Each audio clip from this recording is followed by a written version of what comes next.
Oh, Jaden Akins and Xavier Booker alongside. Guys, thanks for being with us. Hard to believe, 30 years, Tom. It is hard to believe, and haven't had that many with you, but the network started my first year. I think that's when we started working on this network, Jim Delaney back in the day, and it sure has been great. It's good to be here with you and have two of my favorites with me. So how does this year feel different, if it does feel different for you personally?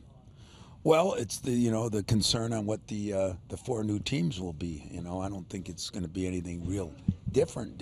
Meaning, as they say in football, you still got to be able to block and tackle, and in basketball, you still got to be able to defend, rebound, and run. And if you can do those things, you can be successful against anybody. Everybody's worried about the travel, or thinking about it, or talking about it, but it's always the same for both sides. So it'll all balance out.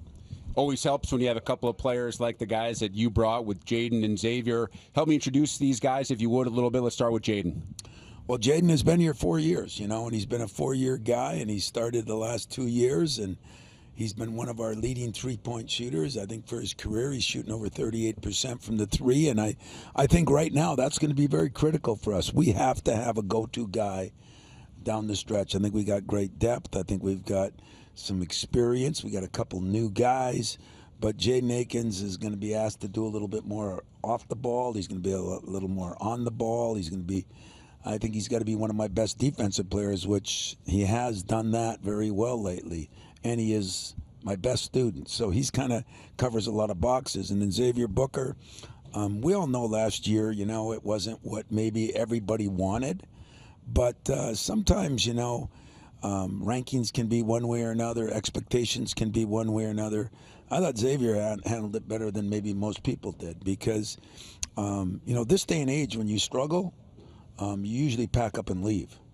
And what I admire most about was, I had some guys that didn't pack up and leave. And I think that means they can self-evaluate, understand that they got to get better at some things. He has phenomenal skills. He has phenomenal measurements, size and reach and everything. A vertical jump is off the charts. And now what he's doing is he's gained, I think, 17 pounds, 18. What did you come in at, 217? You're 238 or 240 now? Yeah. So he's gained the weight. He's gained a lot of strength.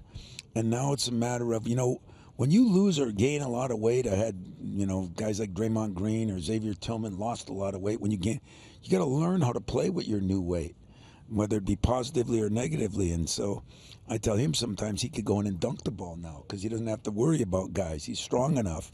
I used to tell Draymond to try to dunk the ball because you're 30 pounds lighter, So it works both ways, but these guys are going to be integral parts. And there's no question. I think Xavier knows he has to have a big year. And for Jaden, he's got to have a real big year because this kid has talent and he's got skills and he's got great athleticism and he's got a brain to match it. And now you have the responsibility, Jaden. I mean, there's no question on Tom Izzo-led teams, all great Michigan State teams have had a great leader at the guard position. How much do you personally put that on yourself to be not just a scorer and a producer, but also to be a team leader? I put a lot on myself with that, just watching Michigan State over the years, like you said, through every deep run, they've always had a guard that's been a great leader on the team. And I feel like my growth has been organic throughout my 4 years here, getting a lot more responsibility this year. So I've been trying to be more of a vocal leader and also lead by example. I know there's been talk from the outside about whether you should test the NBA draft waters, especially maybe more a couple of years ago than last year. Was that a conversation that you actually ever had with yourself? Yeah, I ended up doing it after my sophomore year, getting some feedback and evaluation, and obviously ultimately ended up coming back, learning some things that I need to work on, and I feel like I'm going to put it all together this year. Xavier, that'll likely be your future. As for the present, Coach Izzo mentioned the extra weight and perhaps an expanded bow tie and a new jacket and a new size for you. What were the growing pains like for you last year? What did you experience both positively and that you can build on heading into this season?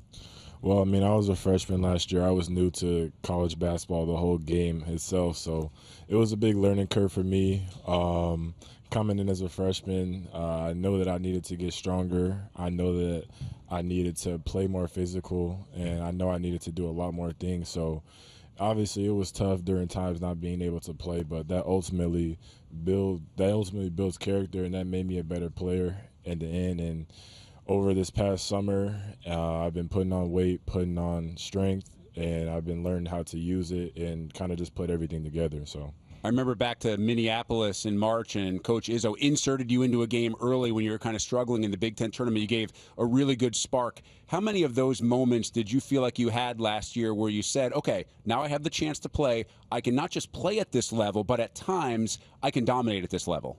Yeah, I mean, I feel like I had quite a few moments like that. My goal coming into the game off the bench was just to make an impact in any way possible, whether that's defense, whether that's rebounding, whether that's scoring if I need to, just making an impact in any way of the game. So, Jaden, Coach Izzo mentioned you as a student. My research tells me you're somewhere around a 3.7 GPA right now. How do you do that with the balance between the amount of time that you spend playing basketball at this level and also keeping those kind of grades at Michigan State?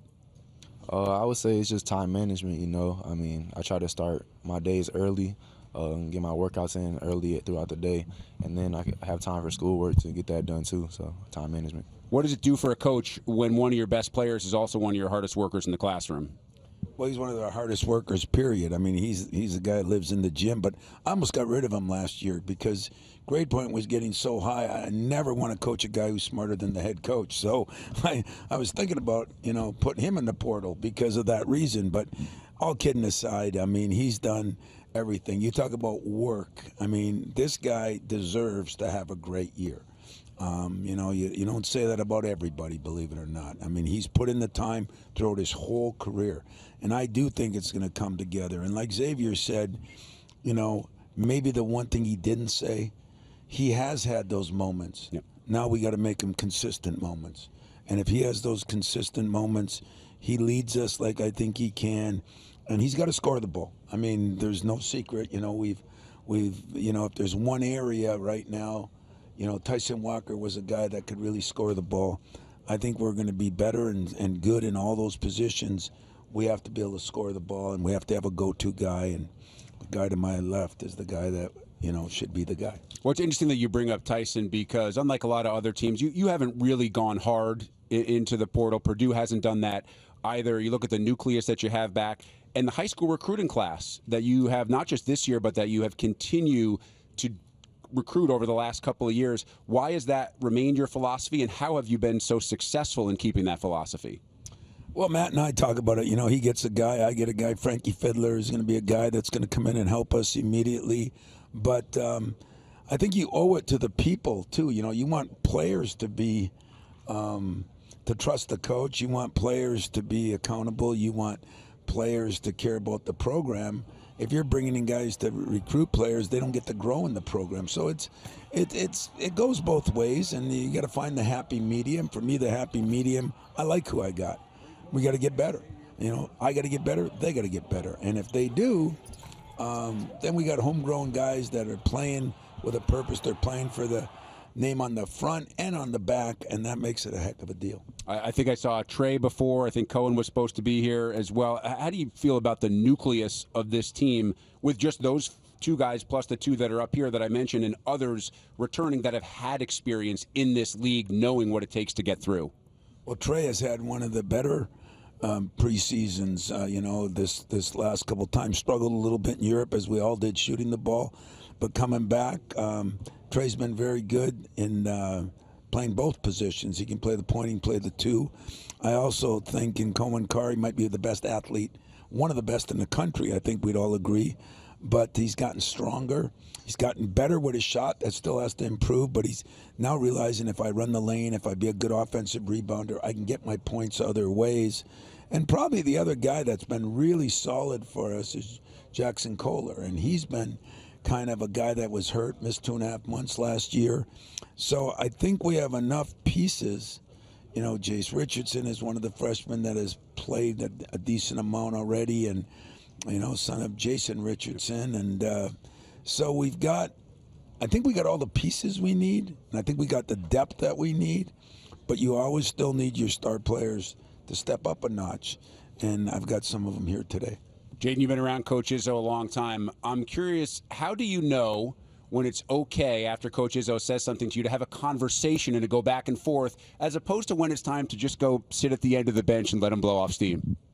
I would say it's definitely depending on the time and score of the game, and if you're right or not. Coach is definitely open to you going back and forth with him, but you better make sure that you're right, or it's not going to end up good for you.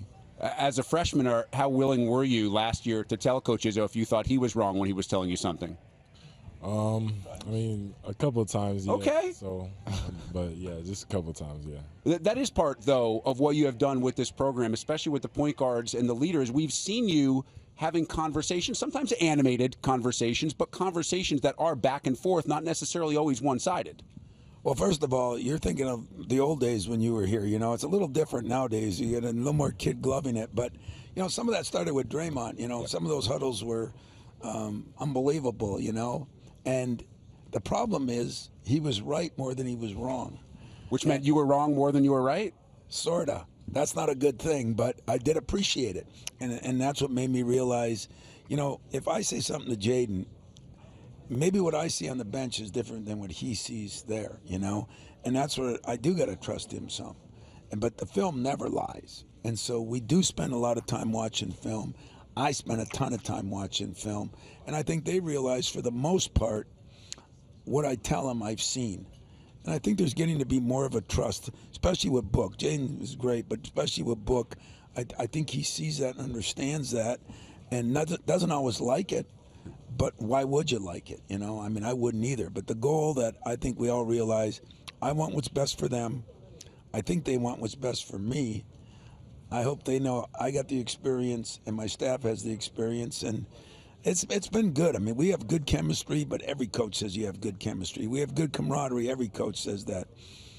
I said that about other teams. I believe it about this team, and we practice hard. These guys have gone at it. We're bigger. We're stronger. We're a more physical team than we were, and I think that's going to all bode well for us this year. If it's the best for them and the best for you, that should add up to a lot of wins for Michigan State in 2024-25. Tom Izzo, Jaden Akins, Xavier Booker, guys, really appreciate the time. Thank you. Thanks, Rick. Thank you.